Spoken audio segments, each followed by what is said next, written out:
Les moines auront lieu ce week-end dans toute la France. La plupart des monuments historiques seront ouverts au public et ce sera peut-être le cas dans quelques années de 2 châteaux barinois en ruine, le Vinec et le Chenec. Ils sont actuellement en cours de consolidation.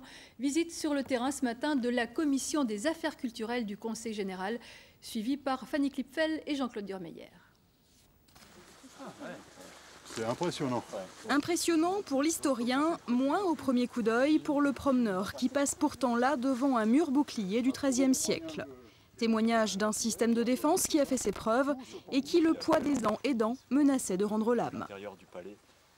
Ce château présentait des risques pour les visiteurs, ils ne sont pas très nombreux, mais il passait directement au pied d'un mur dont l'état de conservation était réellement inquiétant. On pouvait craindre des chutes de pierre de plusieurs mètres cubes. Il y a bien sûr le souci de maintien du patrimoine, la consolidation pour éviter que les dégradations n'aillent plus loin, que des détails qui aujourd'hui sont très importants pour la compréhension de l'histoire de cette région ne disparaissent.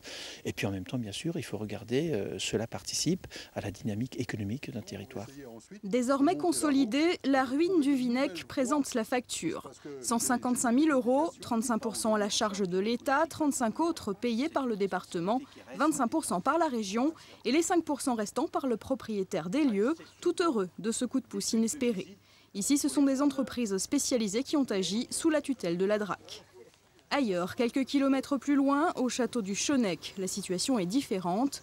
Ici, tailleurs de pierre, charpentiers et bénévoles réunis en association travaillent sans compter. On est là tous les week-ends, quasiment toutes nos vacances, enfin voilà, puisque chacun travaille en semaine. Donc ça fait 5 ans, tous les week-ends, il n'y a plus qu'à calculer, mais ça doit faire un truc dingue quoi. Pour pas grand-chose finalement. Pour rien du tout, pour la gloire, puisque bon, on est juste là. Les sous qu'on reçoit, c'est simplement pour les consolidations, le matériel. Truelle, sable et chaud, les visiteurs réguliers mesurent l'avancée des travaux. Un chantier sans point final, mais dont les ouvriers ne se plaindront jamais, sauf peut-être pour demander une rallonge de subvention.